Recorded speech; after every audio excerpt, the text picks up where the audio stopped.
di quella sera memorabile dell'11 maggio.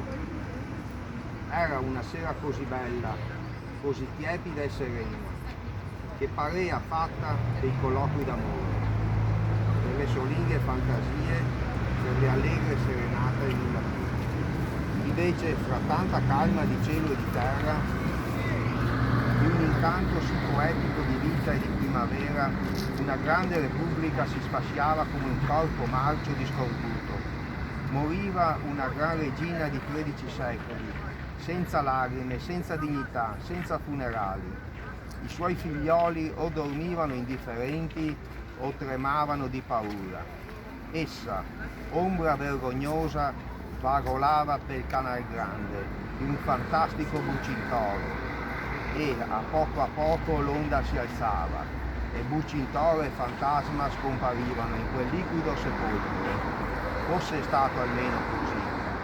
Invece quella morta larva rimase esposta per alcuni mesi, tronca e sfigurata, alle contumene del mondo. Il mare, l'antico sposo, rifiutò le sue ceneri e un caporale di Francia le sperperò ai 4 venti, dono fatale a chi osava raccoglierle. Ci fu un momento ch'io alzai involontariamente gli occhi al palazzo ducale e vidi la luna che abbelliva d'una vernice di poesia le sue lunghe logge e i bizzarri finestroni.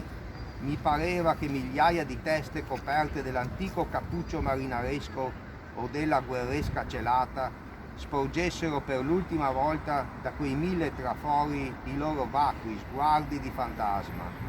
Poi un sibilo d'aria veniva dal mare, che somigliava a un lamento. Vi assicuro che tremai, e sì che io odiavo l'aristocrazia e speravo dal suo sterminio il trionfo della libertà e della giustizia. Non c'è caso vedere le grandi cose adombrarsi nel passato e scomparire per sempre. È una grave e inesprimibile mestizia. Ma quanto più sono grandi queste cose umane, tanto più esse resistono, anche con le compagini fiacche o inanimate, all'alito distruttore del tempo, finché sopraggiunga quel piccolo urto che polverizza il cadavere e gli toglie le apparenze e perfino la memoria della vita. Ecco, questo passo qua a me mi ha molto colpito, e secondo me da questo bisogna partire per fare una profonda riflessione su quello che è accaduto il 12 maggio del 1797, quindi 225 anni fa. Ragionare, capire, vedere nel contemporaneo come siamo, quello che è stato, i vari percorsi che ci sono stati, e da qui secondo me bisognerebbe un po' ripartire per migliorarci tutti. Se volete intervenire e aggiungere altri passi qua, prego. Bravo. Bene, Cosa dici, Maurizio? molto bene. È ancora più triste se si va avanti, perché si intuisce che non fu una completa resistenza al caporale, purtroppo, da parte di alcuni del Doge, dell'ultimo Doge, che anche lui politicamente accettò. Certo. Professor Franzì? Prego, professore, lei ci vuole dire. Allora, c'è una nota di Gramsci. Di Gramsci? Nel Marzocco del 3 settembre 1928 è riassunto col titolo "La Serenissima meritava di morire", un opuscolo miscellaneo di Antonio Pilotti, ad Onovello, in cui si estraggono da diari e memorie di veneziani opinioni sulla caduta della Repubblica Veneta. Le opinioni sono diverse.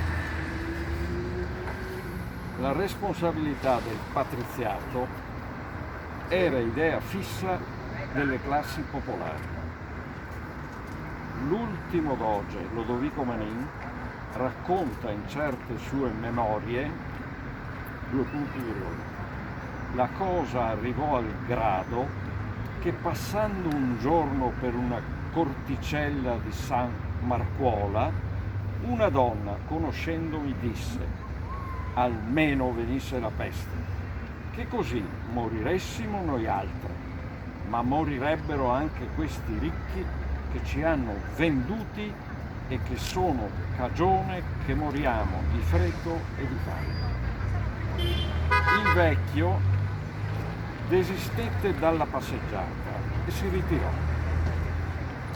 Il Bertucci Balbi Valier, in un sonetto intitolato I nobili veneti del 1797 non tradirono la Repubblica, scrive: no, vero, i nobili tradirono la patria nel 97.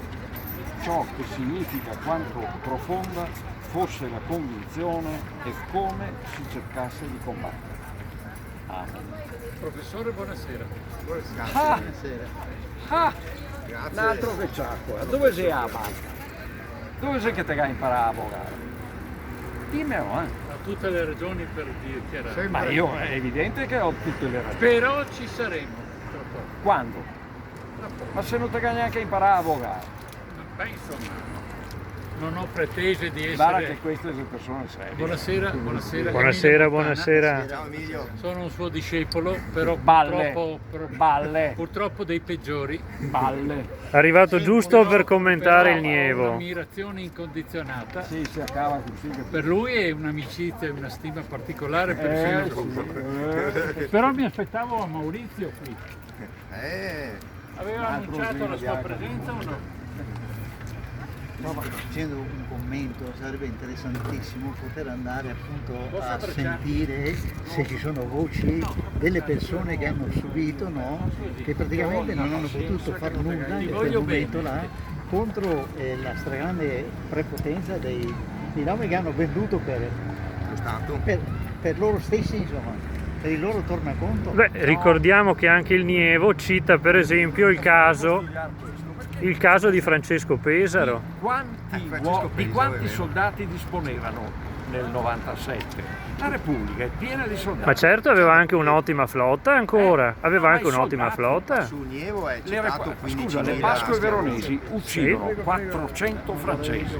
sì. Veramente Napoleone si piazza. mi hanno hanno detto di non voluto, portare sono la venduti e basta. Sì, ecco, ricordiamo che le Pasque veronesi non è che non sono state legate a un'operazione militare ordinata dal governo. Di fatto i soldati veneti si sono mossi contro gli ordini del governo, per cui c'è anche questo da considerare. Perché chiaramente il maggior È consiglio, come il caso Moro.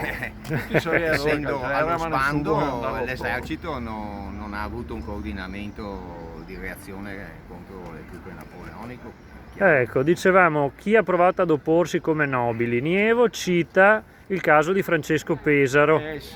però Nievo lo prende come un personaggio ambiguo, negativo, dice alla fine si è arreso, è fuggito ed è tornato come funzionario austriaco. Un altro commento del professore.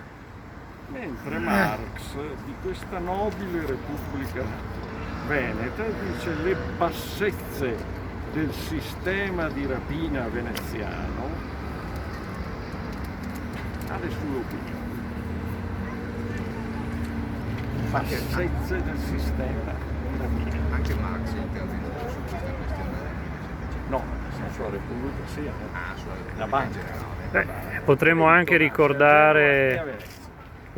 ricordare alcune parole del padre del sionismo, Theodor Herzl, che nello Stato ebraico dice che se gli ebrei si costituissero in uno Stato avrebbero bisogno di una repubblica aristocratica sul modello di quella veneta. Sul serio? Certo, Interessante. ho fatto un piccolo articolo. Bello. L'hai già scritto? Sì, è uscito sulla Strenna della Terza Armata. Ah sì, interessante, quindi da sviluppare. Va bene. Il Prato della Valle è anteriore, credo di 3 o 4 anni, alla caduta di Venezia. Mi pare E poi, sai, 94, l'operazione dura a lungo, 95 o 93, 94, vero? Devo mostrare ai miei amici arabi che Barbarigo ha tradotto il Corano. Ha scritto il Corano. Lui usa il furbo, gli altri no. Il Corano, se si ciappa schei, lui lo stampa subito. Io ho una mia biblioteca del Corano, sai? E anche lo leggo. Capisco niente. Comunque sarebbe interessante approfondire questo aspetto qua, se la gente ha reagito in qualche maniera o no. E sarebbe interessantissimo, la caduta della Repubblica Veneziana. Moti ce ne sono stati tanti, sfortunati ai noi. Professore, posso avere l'onore di fare una foto con lei? Ma con tutti? Ah sì? Beh, comunque complimenti, è stata una bellissima disquisizione corale con delle fantastiche citazioni del professore. Grazie a tutti di cuore. Grazie a voi tutti invece. Un saluto a tutti quelli che sono intervenuti.